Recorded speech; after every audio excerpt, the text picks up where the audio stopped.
दररोज सकाळी उठून फक्त ही 12 कामे केल्याने कोणताही व्यक्ती धनश्रीमंत बनतो. सकाळी उठताच ही 12 कामे केल्याने कुठलीही पूजापाठ न करता देखील त्यांना सुखसमृद्धी तुमच्याकडे चुंबकासारखे खेचून येते. हिंदू धर्मात वास्तुशास्त्राला बरेच महत्त्व आहे. ज्योतिषशास्त्रानुसार असे म्हटले जाते की सकाळच्या ब्रह्ममुहूर्तावर केलेली कामे संपूर्ण दिवसाच्या दिनचर्येवर खोल परिणाम करतात. म्हणूनच असे सांगितले जाते की सकाळी उठल्यावर भगवंताचे नाव घेण्यासोबतच काही विशेष कामे जरूर करावीत, जी तुमच्या आयुष्यात सकारात्मक परिणाम घडतात. यामुळे तुमच्या जीवनात प्रत्येक अडचण, त्रास हळूहळू दूर होऊ लागते आणि दुर्भाग्य देखील सौभाग्यात बदलते. जीवनात सकारात्मक ऊर्जेचे आगमन होते. शास्त्रामध्ये काही अशा गोष्टी सांगितल्या आहेत ज्या दररोज ब्रह्ममुहूर्तात केल्यास अत्यंत शुभ मानल्या जातात. अनेक लोक विचारतात की ब्रह्ममुहूर्ताची नेमकी वेळ कोणती असते, तर त्यांना सांगावे लागेल की सकाळी साधारणतः 4 वाजल्यापासून 5:30 वाजेपर्यंतचा वेळ म्हणजे ब्रह्ममुहूर्त मानला जातो. या वेळेत जर तुम्ही उठून स्नान करून शास्त्रानुसार सांगितलेले उपाय केले तर तुमच्या आयुष्यात शुभ परिणाम दिसून येऊ शकतात. असे केल्यामुळे तुम्हाला केवळ माता लक्ष्मीचे नव्हे तर इतर देवी देवतांचे आशीर्वाद लाभू शकतात. त्यामुळे तुम्ही तुमचे प्रत्येक कार्यात यशस्वीरित्या पूर्ण करू शकता आणि तुमच्या जीवनात अडथळ्यांशिवाय यश प्राप्त होते. तसेच तुमच्या घरातील नकारात्मक ऊर्जेचा प्रभावही नष्ट होतो आणि घरात सकारात्मक ऊर्जेचा वास करते. त्यामुळे घरात सुख, शांती आणि समृद्धी टिकून राहते. चला तर मग या व्हिडिओच्या माध्यमातून आपण आज पाहणार आहोत की सकाळी ब्रह्ममुहूर्तात उठून कोणती कामे केल्याने सुख, संपत्ती आणि धनश्रीमंतीची प्राप्ती होते. तर आपण जाणून घेऊयात त्या उपायांबद्दल जे ब्रह्ममुहूर्तात उठून केल्यास जीवनात शुभ फळांची प्राप्ती होते. तर उपाय आहेत खालीलप्रमाणे. तांब्याच्या भांड्यामधील पाणी.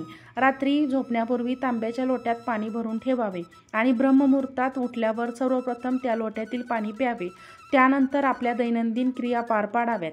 तांब्याच्या लोट्यातले पाणी प्यायल्यामुळे शरीरातील सर्व अपायकारक द्रव्य बाहेर टाकले जातात. तसेच लवकर उठल्यामुळे सौंदर्य, केसांची वाढ, विद्या आणि उत्तम आरोग्य लाभते.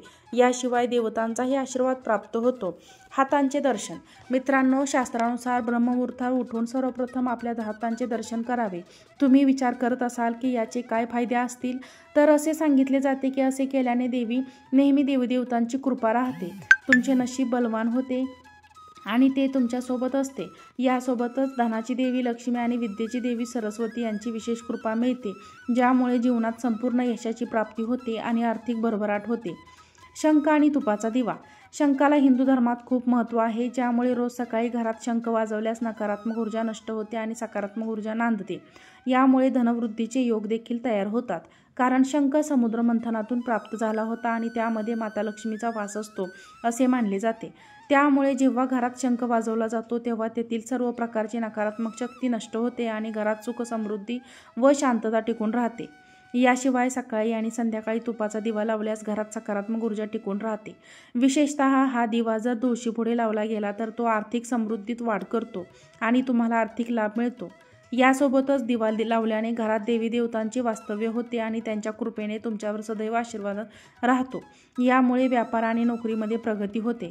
तसेच असे मानले जाते की दिवा लावल्यामुळे राहू, केतू आणि शनीचे दोष शांत होतात. त्यामुळे व्यक्तींच्या जीवनात प्रगती होते. सूर्याला अर्घ्य देणे. आपणाला माहीत असेल की हिंदू धर्मात भगवान सूर्यदेवांना फार मोठे आणि विशेष महत्त्व दिले गेले आहे.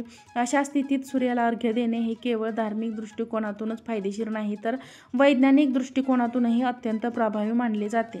ब्रह्ममुहूर्तात म्हणजे सकाळच्या पहाटेच्या सूर्याच्या पहिल्या किरणांना जल अर्पण केल्यास व्यक्तींची आर्थिक स्थिती मजबूत होते. प्राचीन ग्रंथामध्ये असे उल्लेख आहे, जो व्यक्ती दररोज सकाळी सूर्याला जल अर्पण करतो त्याला जीवनात धनधान्य, मानसन्मान आणि सुख समृद्धी प्राप्त होते. याशिवाय असे केल्याने सूर्यदेवाची सकारात्मक ऊर्जा शरीरात प्रवेश करते, ज्यामुळे आत्मविश्वास आणि कार्यक्षमता वाढते.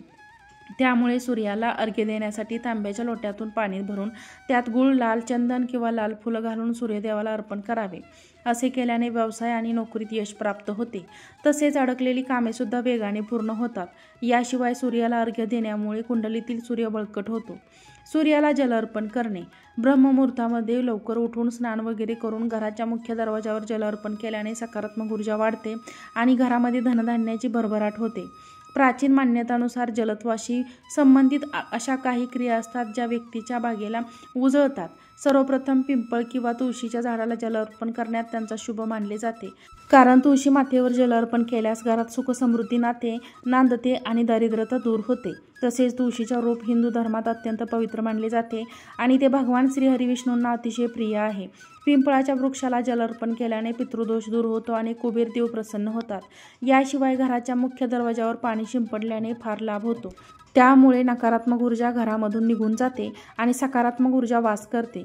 शिवाय माता लक्ष्मीचाही वास असतो. असे मानले जाते की जलत्व हे शुद्धता आणि समृद्धीचे प्रतीक आहे. म्हणूनच योग्य दिशेने पाण्याचे पूजन किंवा अर्पण केल्यास आर्थिक लाभ मिळण्याची शक्यता मोठ्या प्रमाणात वाढते. पहिली चपाती गायीला देणे. हिंदू धर्मात गायीला मातेसमान मानले गेले आहे आणि गायीला चपाती भाकरी खाऊ घालण्याला विशेष धार्मिक आणि आध्यात्मिक महत्त्व आहे. हा उपाय फक्त धार्मिक दृष्टिकोनातून नाही तर आर्थिक समृद्धीसाठीही फायदेशीर मानला जातो. प्राचीन मान्यतानुसार गायीमध्ये सर्व देवी देवतांचा वास असतो आणि तिला अन्न देणे म्हणजे थेट परमेश्वराला अर्पण करण्यासारखे असते. त्यामुळे सकाळची पहिली चपाती गायीला दिल्यास घरात सदैव बरकत राहते आणि धनाची कमतरता भासत नाही. शिवाय साधकाला प्रत्येक कार्यात यश मिळते. असेही मानले जाते की जे लोक गायीला नेहमी चपाती खाऊ घालतात त्यांच्या कुंडलीत ग्रहदोष दूर होतो. त्याचबरोबर पितृदोष, कालसर्पदोष व राहू केतू संबंधित त्रासही दूर होतो. माता पिता वडिलाधिकाऱ्यांचे आशीर्वाद. सकाळी ब्रह्ममुहूर्तावर उठून आई वडिलांच्या व घरातील वडिलाधिकाऱ्यांचे पाया पडणे अत्यंत शुभ मानले जाते. असे केल्याने त्यांच्या आशीर्वाद रूपात आपल्याला देवी देवतांचा आशीर्वाद मिळतो, जे संपूर्ण दिवसभर आणि आयुष्यात यश प्राप्त करण्यास मदत होते. हिंदू धर्मात आई वडिलांना पहिले गुरु आणि देवतुल्य मानले गेले आहे. त्यामुळे जो व्यक्ती श्रद्धेने त्यांचे चरण स्पर्श करून आशीर्वाद घेतो त्याला जीवनात प्रत्येक क्षेत्रात यश प्राप्त होते. याशिवाय असे मानले जाते की आई वडिलांची वडीलधाऱ्यांची सेवा केल्याने घरात कधीच दारिद्र्यता येत नाही आणि धनाची देवी लक्ष्मी घरातच स्थायिक होते. स्वच्छता आणि दारिद्र्यता. स्वच्छतेला खूप महत्त्व दिले गेले आहे कारण ती केवळ आरोग्यासाठीच नाही तर आर्थिक समृद्धीसाठी आवश्यक आहे. जिथे स्वच्छता नसेल तिथे माता लक्ष्मीचे वास्तव्य होत नाही. माता लक्ष्मी त्या घरात वास करते जिथे स्वच्छता नेहमीच नीटकेपणा असतो. म्हणूनच घराची स्वच्छता राखणे अत्यंत गरजेचे आहे. त्यामुळे सकाळी उठताच सर्वप्रथम घराची साफसफाई करावी. झाडू लावल्याने घरातील नकारात्मक ऊर्जा बाहेर जाते आणि सकारात्मक ऊर्जा घरात प्रवेश करते. असेही मानले जाते की झाडू नेहमी योग्य ठिकाणी ठेवावा आणि कधीही झाडूला पाय लावू नये किंवा त्यावरून जाऊ नये कारण त्यामुळे आर्थिक खाली होऊ शकते. त्याचप्रमाणे घरात मोडके, जुने किंवा निकामी वस्तू ठेवू नये. घरात अशा वस्तू नकारात्मक ऊर्जा आकर्षित करतात. गोडाने सुरुवात करा. जर सकाळी उठताच काहीतरी गोड खाल्ले आणि गोड बोलले तर तो दिवस नेहमी संपूर्ण सकारात्मक बनतो आणि नशीब उजळण्यासाठी मदत होते. शास्त्रामध्ये सांगितले आहे की गोड शब्द आणि सकारात्मक विचार यामुळे घरात धनप्राप्ती होते आणि संपत्तीत वाढ होते. यामुळे माता लक्ष्मी प्रसन्न होते. याउलट जर एखादी व्यक्ती सकाळी सकाळी रागावते किंवा कटू शब्द बोलते तर त्यांचा परिणाम संपूर्ण दिवसाचा ऊर्जेवर होतो आणि आर्थिक नुकसानही होऊ शकते. त्यामुळे दिवसाची सुरुवात गोडाने करावी, जसे की गोड मध किंवा साखरेचा खडा याने सेवन करावे. दान करणे. सनातन धर्मात दानाला अत्यंत पुण्यकारी मानले गेले आहे आणि ते धनवृद्धीचे एक महत्त्वाचे कारण मानले आहे. त्यामुळे सकाळच्या वेळी दान करणे विशेष लाभदायक असते कारण यामुळे संपूर्ण दिवसाची सकारात्मक ऊर्जा वाढते. जर एखादी व्यक्ती दररोज एखाद्या गरीब, भुकेला किंवा गरजूला अन्न, वस्त्र, धन यांचे दान करत असेल तर त्यांचे भाग्य सूर्याप्रमाणे चमकते आणि त्यांच्या जीवनात शुभ परिणाम दिसून येतात. याशिवाय धनाची देवी माता लक्ष्मी देखील त्याच लोकांवर कृपा करते ज्या व्यक्ती आपल्या धनसंपत्ती चांगल्या कार्यासाठी वापरतात आणि गरीब व गरजूंची सेवा करतात. पैशांचा सन्मान करा. मित्रांनो, धनाचा आदर करणे आणि त्यांचे योग्य प्रकारे देखभाल करणे अत्यंत लाभदायक असते. धनाला माता लक्ष्मीचे स्वरूप मानले गेले आहे आणि शास्त्रामध्ये असे सांगितले आहे की जिथे धनाचा योग्य उपयोग आणि सन्मान केला जातो तिथेच माता लक्ष्मी वास्तव्य करते. अशा परिस्थितीत पैसे इकडे तिकडे फेकणे, फाटलेले किंवा घाणेरडे नोटा ठेवणे, त्यांना चुकीच्या ठिकाणी ठेवणे हे सर्व धनहानीचे कारण ठरू शकते. यामुळे तुम्हाला जीवनात आर्थिक अडचणींचा सामना करावा लागू शकतो आणि माता लक्ष्मी तुमच्यावर नाराज होऊ शकते. तसेच पर्समध्ये देवी लक्ष्मीचा फोटो किंवा कुबेर यंत्र ठेवले तर धनवृद्धी होते. तिजोरी किंवा दहन जिथे ठेवले जाते ती जागा नेहमी स्वच्छ ठेवा, नीटनेटकी ठेवा. आठवड्यातून कमीत कमी एकदा तरी त्या जागेची पूजा करावी. तसेच तिथे कापूर किंवा धूप लावून धूर करावा.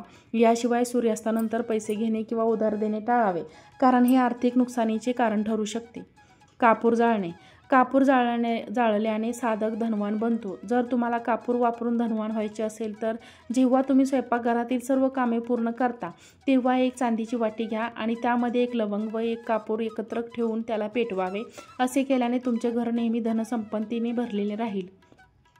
मात्र हे उपाय करण्यासाठी तुम्हाला गुरुवारपासून सुरुवात करावी लागेल आणि सलग 11 गुरुवार हे व्रत करावे लागेल. म्हणूनच मित्रांनो, हे आहे काही उपाय जे केल्याने घरात सुख समृद्धी आणि धनदौलत भरभराट येते आणि माता लक्ष्मीची विशेष कृपा प्राप्त होते. अशा प्रकारे नवनवीन माहिती पाहण्यासाठी तुम्ही आमच्या चॅनलला लाईक करा, सबस्क्राईब करा आणि हा व्हिडिओ शेअर करा. श्री स्वामी समर्थ.